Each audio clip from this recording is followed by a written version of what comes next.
Caution. This is a public service announcement. Anything mentioned about anyone or any specific thing is alleged and must be proven true.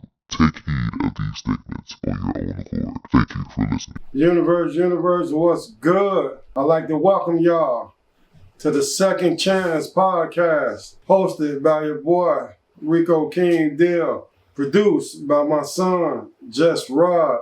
Episode 3, we got a lot of good topics. A lot of things went on over the weekend that we're going to touch base on. But before we get started, I'd like to wish my son, Just Rod, happy 29th birthday. Happy birthday, son. Hope you had a joyful weekend. You do anything?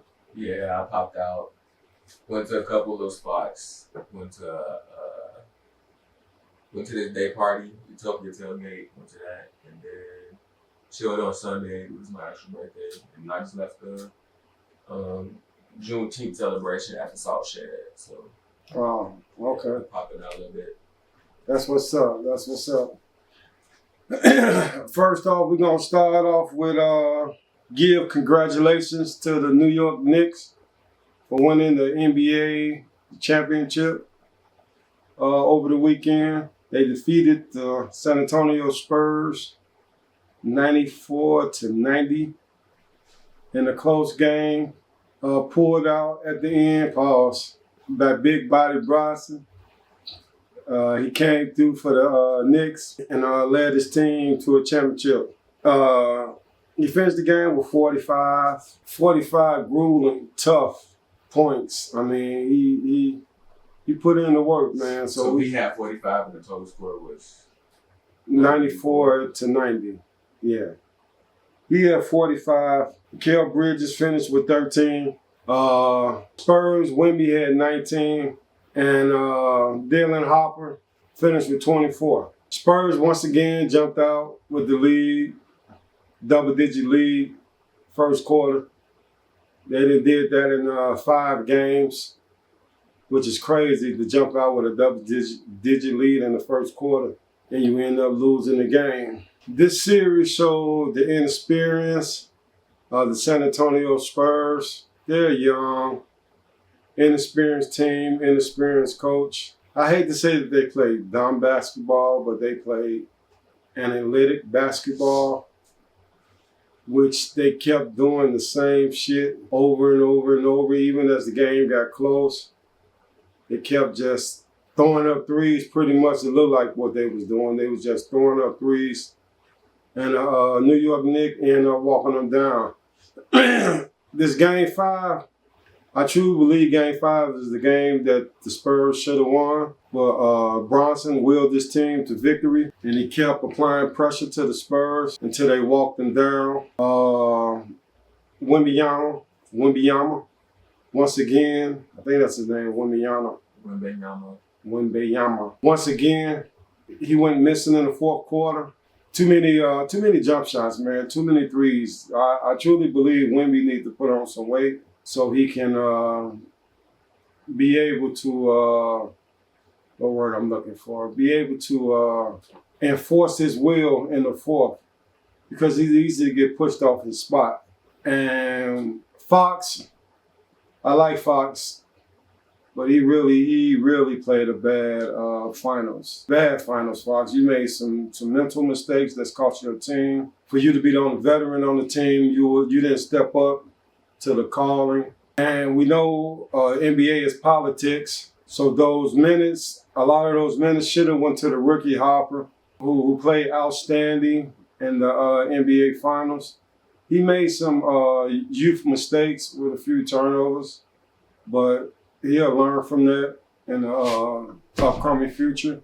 Game 5, I was really disappointed in Castle. I think he finished 1 for 10. He got his last basket on the tip in. But I'm not even disappointed that his game was off. I was more disappointed in his aura. The way he was looking. He looked like a deer in headlights. It looked like Game 5 was too much for him. And I didn't see the aggression, the passion, the dog that I know he is. I didn't see that. And he ended up getting caught. I'm going to say more, it seemed like he was in his feelings, that the game wasn't going the way that he wanted to go. And you could tell like he was just emotionally shocked. Like I never seen him like that, and I hate to see him like that because I think he's going to be a pretty great professional basketball player. But that game 5 looked like it was just a little bit too much for him. He was missing free throws. I'm not used to him missing free throws like that. But he was just emotionally gone. He, like I said, like a deer in headlights, man.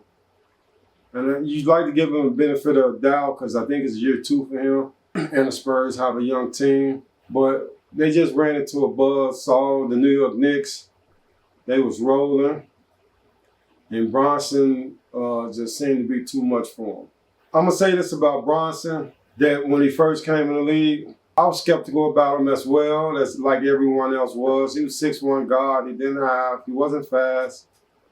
He didn't have great athletic ability. But when I saw him playing in Dallas, and I think it helped him a lot, them 2 years under Luka, I realized that I was wrong. I'm like, this guy, he a dog. He stayed in attack mode. He's willing to do whatever it takes to win. And that's his word nowadays. It's very rare nowadays that a guy is willing to do whatever it takes to win. This analytic has kind of fucked the game up because people more worried about stats, shots attempts, field goals percentage. And Bronson gives let me slow down with my cussing because I was told that I'd be a little too aggressive on these podcasts. So I'm going to work on that. He give 2 cares. It don't even sound right coming from me. he give 2 cares about stats, percentages. He willing to do whatever it takes to win, and he led his team. He give 2 cares?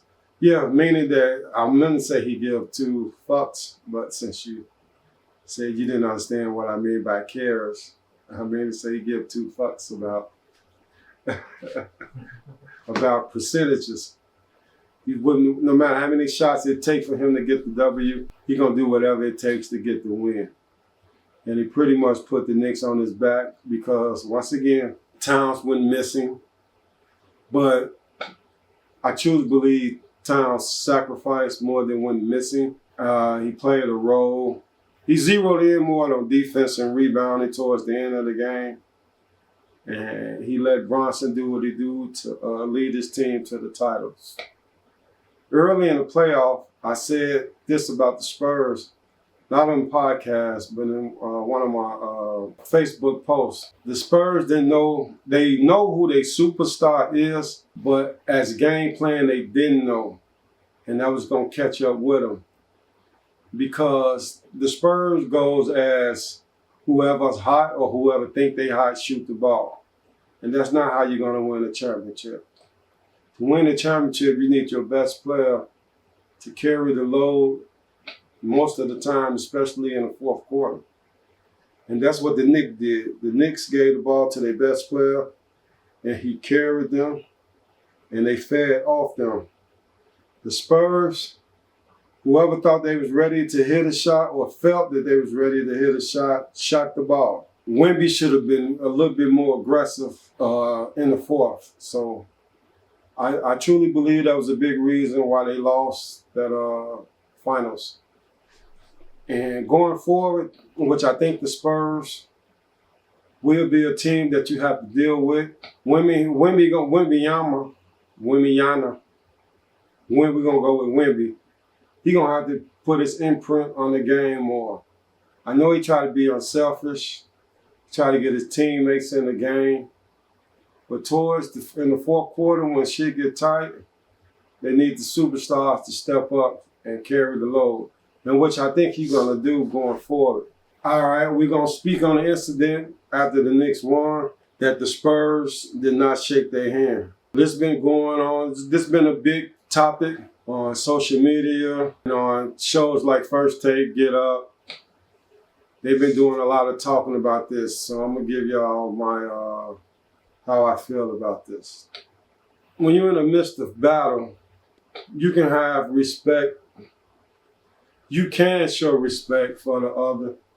But usually when you're in the midst of battle, you get like a disdain for the people that you're going against. So if this thing gets too tough, get too bad, I'm okay with not shaking a hand after the game because you're not my friend. We're not buddies. And they say, what about sportsmanship?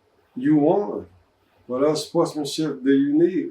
It's hard to tell a guy full of emotion, upset that he lost, that he should go and shake hands with the guy he just won a war with. Now, if that's part of your character and you like to go over there and shake hands, cool, I'm with that. I understand that. You might have some friends, ex-teammates on the other team. If you want to congratulate them, cool. But if you don't fuck with them people like that, and you don't deal with them people like that, and you really don't have any type of relationship with them like that, I'm okay with you not going over there shaking their hands. Especially with some shit that's finna hurt. This is finna sit on your soul for the next couple of months. I'm okay with a professional athlete not going over there and shaking hands because this is something they get paid for. This is something they put some, like Wemby said, put his life on the line to try to win. So I'm cool with that. Now, sportsmanship, when you're teaching the game and you're teaching the kids about life, I'm not okay with that then. Because when you're teaching them the game, you're teaching them about life. It's bigger than sports.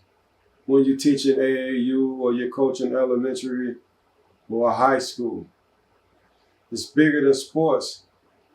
In college, it's a tradition, so I get it. But with professionals, if they don't want to, I get it. I understand. It's their lifeline. I get it. A lot of people put a lot of shit in it, and they develop a lot of feelings. But elementary, I think you should get up, shake hands, show sportsmanship. AAU, show sportsmanship. Because it's bigger than the game at that point. You want to make sure you raise good, outstanding men in the community.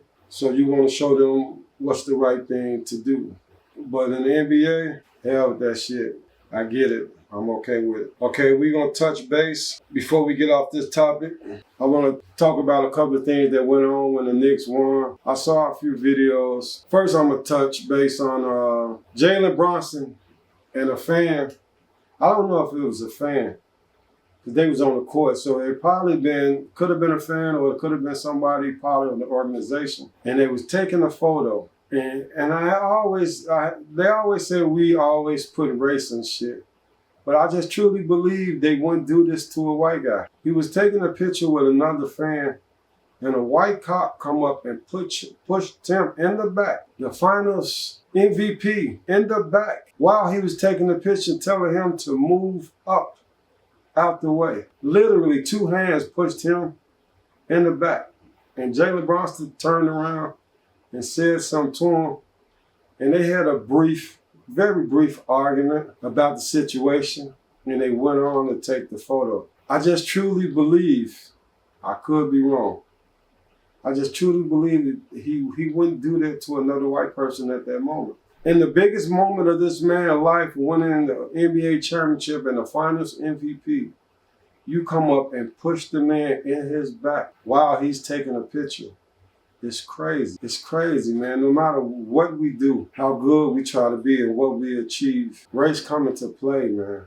And I ain't gonna say it hurts to say that. I wish I didn't have to say that, but it's truth. It's the truth. It's the truth. It's no respect. It's no respect, man. People have no respect for us. Like I said, one of the biggest moments of his life, he get disrespected. And that's crazy, man. That's crazy. I also want to speak on the Knicks fans. I saw a video, man, at the after party celebration. Y'all shooting. The shooting in the middle of Times Square is crazy, man. We got to do better. And we don't know who it was because it was a melting pot. Somebody got shot or they were shooting. I can't tell if somebody got shot with the amount of people that was out there and the shots that went off. Somebody should have got shot. Hopefully nobody didn't get shot. But if somebody didn't get shot, it was incredible. It was impossible. I wish that nobody get shot, but it was like hundreds and hundreds of people out there. There had to be about 10 shots that went off. And y'all celebrate. It's a time of celebration, man. This gunplay shit, oh man, I hate it, man. Everybody have guns. To take a gun to a celebration is crazy. So I wish everybody made it home safe. It looked like they was having a good time for a minute, and then all of a sudden the fight jumped off. And before y'all get try to put a label on it, man, it was Latinos, blacks, and whites all out there in that group. And then the shots went off. You couldn't tell who did the shooting, but it was just crazy that at that point in time in that celebration that happened. So like I said, hopefully everybody made it home safely and they was able to continue the celebration throughout the night. All right, that's the end of sports. We're finna switch topics. I'm gonna touch on this Carmelo Anthony and Austin Metcalf case. The daddy put out a video, I think like a 2-hour video, and the video is disgusting, man. It was disgusting. There's no other words to put on it. It was a racial attack, a racial rant. He tried to speak about the shots that he took at black people was, oh man, I don't even have the words. It was disgusting. I'm gonna stay with disgusting. It was disgusting. The shit that he said about Carmelo Anthony, the shit that he said about the black community. I don't know why they always try to shoot at us with education. And when the black woman is one of the most educated person in the U.S. number-wise, they love to shoot at us on education. Then they try to shoot at us fathers being in the home. The hypocrisy of you to make a video of a father's not being in a black home and you didn't live with your son. Dang. That's how much poison is in his mind that he didn't even think about that. That never crossed his mind that he wasn't in his son. I ain't gonna say in the son's life, but he wasn't in the home, the same home of his son. But the nerve, he tried to give a number of 70% of black fathers are not in their home. It's crazy. Then he called Carmelo Anthony, watermelon felon. And then I get in these group chats, because I go in these group chats, and I just like to see the temperature of the Caucasian people in these group chats. And the amount of people, the amount of racism that goes on in these group chats. And I ain't talking about one, I'm talking about all throughout social media. The amount of racism that goes on in these group chats is wow. Then you have the people that say, it's not about race. It is, man. It's about race. Like I say, I hate to say that, man, but it's definitely about race. The shit that these people say in these group chats, and I'm gonna put it on. It's a little painful. I hate this shit, man, because overall, I wish we was able to get along. I wish, but I'm just wishful thinking and wish we all was able to get along. And race wouldn't be an issue. But it is. It's an issue. It's something that we can't hide from. It's something that we can't run from. It's an issue. It's an issue in the black community. It's an issue in the white community. But how much can you take before you start fighting back? How much disrespect can you take before you start fighting back? They have memes. They had the man in jail with the watermelon over his head. And then of course the AI, then the black people, my people, y'all did some shit that I don't agree with as well. Pissing on that man's grave, that's not cool. I'm not okay with that. We as people gotta do better, but it ain't gonna happen, man. The history between us is so, we just have too much negative history between us. I know we try to get past it, we try to move on. It's embedded in our DNA. It's embedded in the white DNA. It's embedded in the black people DNA. But it's also been shown every day that race come into play. And like with the Carmelo Anthony case, if you think Carmelo Anthony got a fair trial in Texas, a red state full of white people, it's fucked up if you truly believe that. I would love for him to get a fair trial so all the evidence can come out. So we can get a real good understanding if he really did it or not. I don't believe shit that was said from the people. I think they was coerced to say certain shit. I think there was tampering with the witness. I think it was tampering with the juries. It already came out that the father, the DA, and the judge knew each other. The judge was already a piece of shit. I heard something about him about child abuse. So until he get a fair trial, I'm gonna give the brother the benefit of the doubt until the video come out. For all you people like Stephen A., you go out and make a video pretty much saying Carmelo Anthony is guilty. This the shit that we be talking about from the black community. Your voice is too big for you to come out and take that stance without having all the evidence. That's crazy that you came out on your platform and made a video talking about that Carmelo Anthony and Austin Metcalf situation and you ain't got all the information. You need to do better, brother. And you getting black people on your jobs, on your show ain't enough. That ain't enough. You need to do better with the information that you put out. All right, we're gonna speak on a UFC event that went on at the White House. This guy named Josh Hokit, he's definitely a hoe for what he said about Michelle Obama. Once again, pretty much all white event. We know the UFC, pretty much all white event going on. And after a fight, this racist piece of shit, I'm gonna cuss right now because I think I've been kind of holding back. You definitely have it. Yeah, it's crazy. It's crazy, but this racist piece of shit after the fight gonna get on the mic out of nowhere and disrespect the black queen Michelle Obama by saying Michelle Obama was a man. Do y'all think that had anything to do with black and white? Do y'all think that had anything to do with race? So when we sit back and we try to say race, and people try to say race is not involved in a lot of shit, they keep proving to us every day race is in play. Race is involved. Race is involved in what these people think about you and how they feel about you. Race is in play. There was no reason for him to get on the mic after the event, probably biggest event in his life. He didn't get credit to his manager. He didn't get credit to his wife. He didn't get credit if he got kids. He got on the mic and said Michelle Obama was a man. I don't think he's seen Michelle Obama. He definitely ain't seen her up close if he think Michelle Obama was a man. If Michelle Obama was a man, I'd like to see his wife. If he got a wife. People like that usually don't have a wife. You think Michelle Obama a man. Ain't no way you got a wife. Because you don't even know what a woman look like. So for him to get on the mic and say that, it's totally disrespectful to the black queen, man. It shows how even an event that has nothing to do with us, the handful of black people at the event was probably less than 2%. I promise you that. We deliberately tried to ignore that event too. Huh? I said we deliberately tried to ignore that event too. Yeah, like UFC. Social media type, Right. We weren't even talking about it. Yeah, I promise you, I bet you the percentage of black people at that event was less than 2%. Less than 2% of us was at that event, and somehow we still became a topic. How do we on these people's minds so much? Why? You wanna know what I think it is? The why? I'm gonna take this back to election 2025.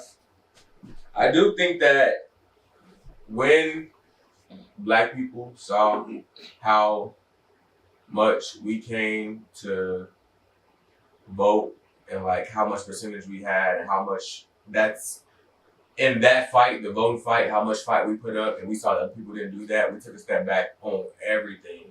Even like issues that are not just black issues, we took a step back. And I feel like everybody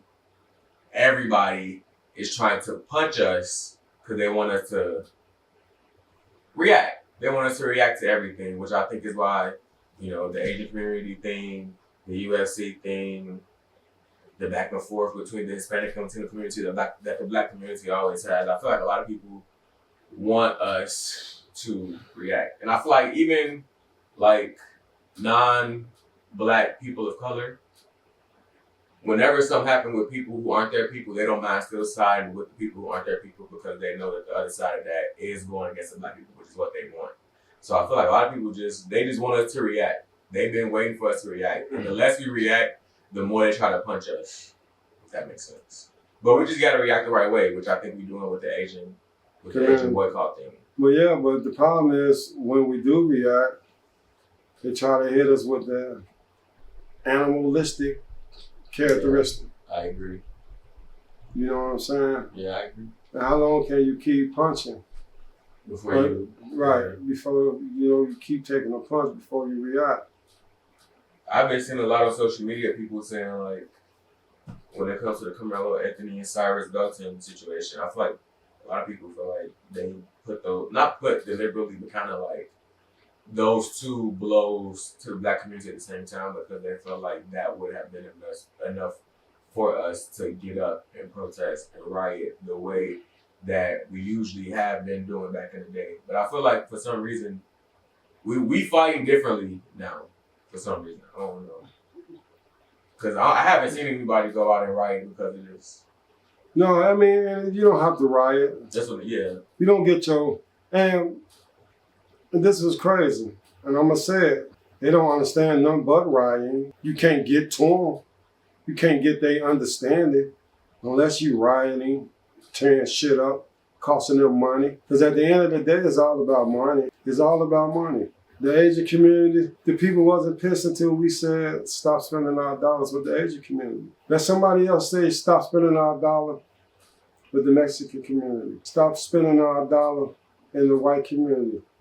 And watch how angry they be. Watch how many more videos come out. Now, when people don't benefit, when they can't benefit from you, the true feelings of how they feel about you will show. Now, as long as they can benefit from you, they'll suppress whatever feeling they have from you because monetary, they benefiting from you. So, yeah, keep quiet. As soon as you say, we say don't spend our dollar, because we spend more money than anybody, especially outside our community.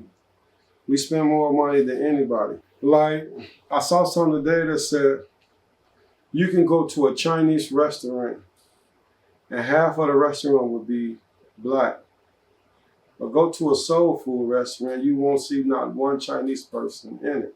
We can go, we have, to a Puerto Rican restaurant and see a few black people in a Puerto Rican restaurant, in a Mexican restaurant.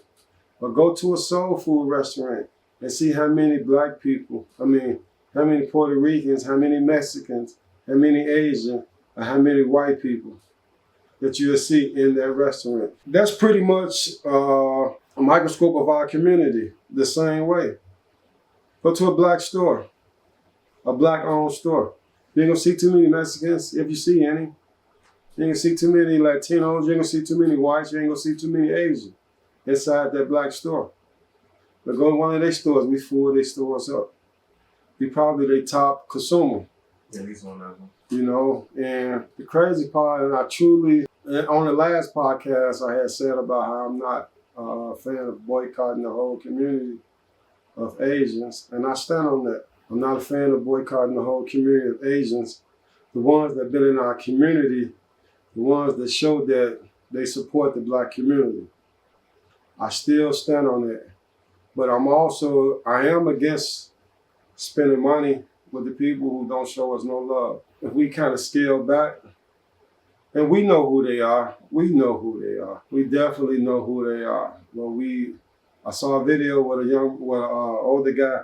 He kind of broke down everything that I said on the last podcast. As long as we can get what we want from them, we'll accept they hate, we'll accept the dislike or whatever that they have, the negative energy that they give us, as long as we able to get what we want from them. And part of that is our fault. Part of that is our fault. If we have to pay a couple of dollars more for the people to show that they go to another store to get what we want, to shut down this evil in our community, we just got to do that or go without. We got to do better, man. I'm always going to end and we got to do better because it started with us. We got to do better. Quick.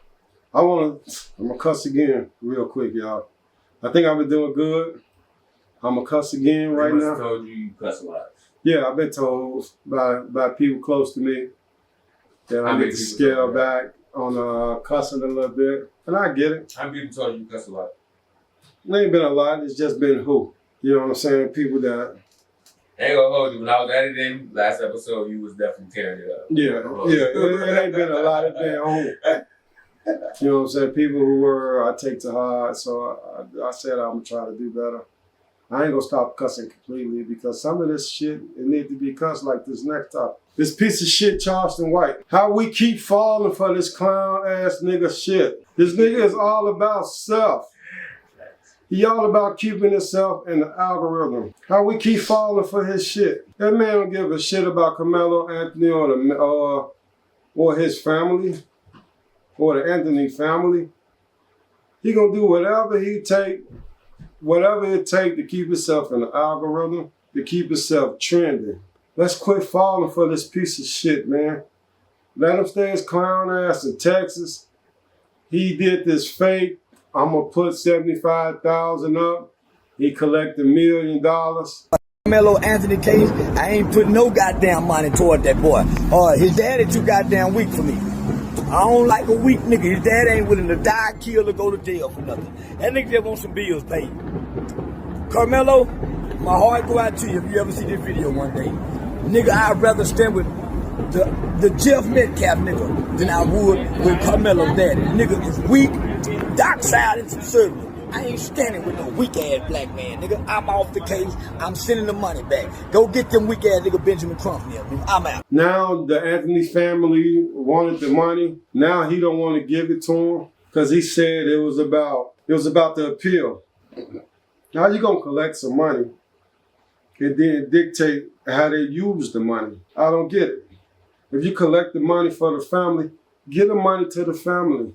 They still have to eat, live, appeal, whatever it is. If you're collecting the money for them, give it to them. But no, this piece of... You think that's crazy? That he think that the money should just go to the appeal? Yes, I think it's crazy because if you're gonna collect money for someone that's in need, because yes, the appeal is a big thing, but they also, they probably been off work. They probably don't have their usual income coming in. So the money can go towards the appeal, but the money can also go towards them surviving for the appeal, to make it to the appeal, to be in good spirits. You know what I'm saying? So the appeal can happen. You can't, it's almost like this. You loan somebody some money, but then you ask them what they gonna do with it. Either you're gonna loan it to them or you're not. Whatever they do with it, it's on them. So if you raise some money for appeal, as long as the appeal is being taken care of, why do you care what they do with the rest of the money as long as the appeal? Because we all know that it don't take $1 million for appeal. Then he said some stupid shit. He gonna send the money back to the donors. That's controlling. He full of shit. Cause ain't no way that he finna send. How you gonna send it back? Like how you gonna break it? How do you break it down to send back though? However they send percentage wise. But I'm saying however much they sent in, they just get however much they sent in back. Right. So you take the money. So why not cap it? Why accept $1 million? Because we know appeal don't cost $1 million. Well, so why not cap it? Appeal might not cost $1 million, but they might appeal again and again and again and again and again. But who is he to dictate? I agree. I do think it's weird. I'm also the person where if you ask for some money or if I give you some money and it's supposed to be for a certain thing, I would much rather see it go to that certain thing. Like that's just how it is with me. That's a personal thing. I don't know if that's control or not, but this ain't no play. But like I do agree with you saying that the $1 million would help that family a lot right now. So I do think that he should give it to him. I totally agree with that. It's just the sentiment of I don't know, because little money, I guess is like my whole thing is $40 for something, you need to use $40 for what you say you use $40 for. If I give you $40 for gas, don't use it on a seafood boil type deal. Right, but I get it, but how would you know unless you keep track? That is true. You know what I'm saying? That so is true. It is a believe it or not, it's a point of control. Mm-hmm. Because once it's a joke that was said, right? And I saw this on Facebook today. A dude gave a homeless person $20 and he told the homeless person, hey, don't go buy no liquor. And the homeless person looked him in the eye and said, don't tell me what to do with my money. And I felt that. Mm-hmm. Once you give it to him, it's his money now. You can't control what he do with it. If that's the case, if you think he needs something to eat, go buy him something to eat. But once you give it to him, You can't control what he do with it. And under the Charleston White Act, we know appeal is not $1 million. Why collect $1 million? If you want to be in control and give them enough for the appeal and stop it, and then if they have to appeal again, collect more money. But to collect $1 million and then try to control how it's distributed is crazy. And I don't trust. I think he's a piece of shit. Man, I don't trust Charleston White either. He said a lot of good shit. I feel like he only said when you know that. Yeah, I used to listen to him, and even though he come off wild, he used to say a lot of good shit. But then I heard one of his videos say, "Hey, he don't give a fuck about nothing. It's all about being in the algorithm. It's all about getting money." When he came out with the support of the Anthony family and this Camelo, first he was a hypocrite because first he shitted on Camelo. He called him guilty. And I don't understand how until you get all the evidence. I do not trust the judicial system, period. I don't trust them. They got too many strikes against them. Too many people been sentenced as guilty, and it was the fact that they came back innocent. Too many strikes to get them. I don't trust shit they say. I don't trust shit they do. I've been in the system myself for some bullshit. I know how they treated me. And I know if I was guilty or innocent, I don't know level shit is that, but even on a small level, they pull tricks. So there's no way that I believe that Camelo Anthony got a fair shake in Texas. Not at all. Okay, before we end this podcast, let's talk about they throwing this young lady off this cliff without being tied to the bungee cord. Some mistakes can't happen. And that's one of the mistakes that can't happen. You can't forget to clip the bungee cord to somebody you about to throw off the cliff. How did that happen? That can't happen. And then in the video, let me step back a little bit. Let's give blame first, right? I'm gonna take the blame away. Somebody said the young lady should have made sure that she was clipped to the bungee cord. Okay, I can go with that a little bit. To be safe, yes, she should have made sure. I can go with that. The two people that threw her off the cliff, I can't give them too much blame because if you see how it was set up, they cannot tell if the lady is cliff is I'm just quit saying clipped. Clipped and cliff, that sounds too much alike. They can't tell if the rope is attached to her or not. So they figuring that everybody that did their job, which the one white guy who was standing up there looking the whole time, and he didn't realize that that the rope wasn't attached to her. And if you see the video, they threw that lady off the cliff, and then they get to looking. I feel bad for the two people who actually threw her off the cliff. I feel bad for the lady, of course. Let's not get past that. But because I don't think they knew, and they probably thought everybody did the job that should have been done. Now, I'm going to give blame to the guy who was standing up there. He had a full view. What was he thinking? He had a full view because they didn't just throw it. They had to walk her to the edge, then throw it. He had a full view that the rope wasn't attached to that lady. And then they said she was with her fiance. What was your antennas? What was you doing? How do you not see that your fiance wasn't attached? The rope wasn't attached to her. He would have the answers. He would have questions to answer. If that was my daughter, when he get back or wherever we see each other, you have questions to answer. Why you didn't see that? Why did you not catch that? So that was crazy, man. I like condoling to the young lady. Come to find out when she landed, she didn't die instantly. So she suffered. Condolences to her family, man. Rest in peace to that young lady, man. I sent that shit to my wife because my wife, she liked that bungee jumping shit. She actually bungee jumped before. I forgot, but I think we was at Great America. She bungee jumped. I ain't with that shit. So as soon as I saw that, I sent that to my wife, like, yo, I want to be on these bungee jumpers, but I made sure they had a buckle in pretty good. And before we go, one more thing. I saw a video, airplane crash, killing 12 people. They was up there about to jump out the plane, and the plane ended up crashing, killing 12 people, the pilot, and 11 other people. God damn, I'ma say it. I'm gonna say it. Goddamn white people. Life's not exciting enough for y'all. I mean, shit. Life's not exciting enough for y'all. That's why y'all keep fucking with us. I was just gonna say that. That's why y'all, this bungee cord jumping and jumping out of the plane, this shit ain't enough excitement for y'all. That's not even enough excitement. You see they come down from the bungee jumping and the airplane still causing. Yeah, like, goddamn, y'all already do enough shit to put your life on the line. Why y'all wanna fuck with us, man? Leave us alone, man.